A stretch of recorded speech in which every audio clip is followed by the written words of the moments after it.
Hi viewers, welcome to this channel. So ఇందుట్లో వచ్చేసరికి ఏంటంటే ఏపీలో జేఎన్టీకే కానీ జేఎన్టీజీబీ కానీ జేఎన్టీఏ కానీ అందుట్లో చదువుతున్న బీటెక్ స్టూడెంట్స్ కానీ ఇప్పుడు చదవబోయే ఎంటెక్ అంటే పీజీ ఏదైనా స్టూడెంట్స్ కానీ ఒక గుడ్ న్యూస్ అనమాట.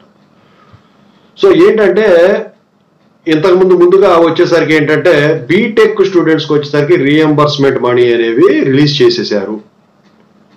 సో ఏవైతే పాత బకాయిలు ఉన్నాయో ఇక సర్టిఫికెట్లు ఆపడానికి మీకు ఎటువంటి అడ్డంకి ఉండదు.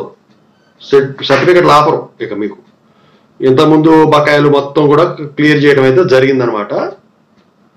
ఇది ఇక ఎప్పటికప్పుడు కాలేజ్ అకౌంట్స్కి మీకు స్టూడెంట్స్ అకౌంట్ కాకుండా కాలేజ్ అకౌంట్స్కి పంపిస్తారనమాట. ఇక పాత పద్ధతుల్లో ఇంతకుముందు పద్ధతులు. ఇంకా పీజీ వాళ్ళకి వచ్చేసరికి గుడ్ న్యూస్ ఏంటంటే లాస్ట్ టైం ఏదైతే పీజీ చదివే వాళ్ళకి రీఎంబర్స్మెంట్ లేదు అని చెప్పేసి రీఎంబర్స్మెంట్ ఇవ్వలేదు కాబట్టి అప్పుడు నోటిఫికేషన్ ఏదైతే రిలీజ్ చేశారో దాన్ని రద్దు చేసేసి మళ్ళీ పీజీ స్టూడెంట్స్ కూడా రీఎంబర్స్మెంట్ని ఇంప్లిమెంట్ చేస్తూ ప్రభుత్వం ఉత్తర్వులు అయితే జారీ చేసింది. ఇక ఈ సంవత్సరం నుంచి చదివే ప్రతి పీజీ స్టూడెంట్కి కూడా అది ఏ యూనివర్సిటీ అయినా కానివ్వండి రీఎంబర్స్మెంట్ ఆంధ్రప్రదేశ్లో వర్తిస్తుంది.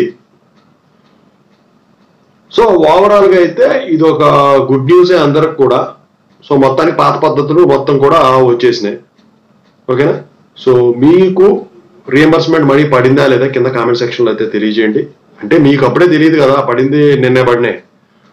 సో మీరు ఇప్పుడు హాలిడేస్లో ఉంటారు కాబట్టి ఇక మీకు ప్రాబ్లమే ఉండదు నాకు తెలిసి అయితే. ఓకేనా? సో ఇదండి ఈ వీడియోని అయితే లైక్ చేసి షేర్ చేయండి, సబ్స్క్రైబ్ చేసుకోండి మరిన్ని అప్డేట్స్ కోసం. మీకు ఏమైనా డౌట్స్ ఉంటే call me for app IDs వచ్చేసరికి డిస్క్రిప్షన్లో వాట్సాప్, టెలిగ్రామ్, ఇన్స్టాగ్రామ్ గ్రూప్లో షేర్ చేస్తే ఆ గ్రూప్స్లో జాయిన్ అయ్యి ఖచ్చితంగా కాల్ చేయండి. Thank you.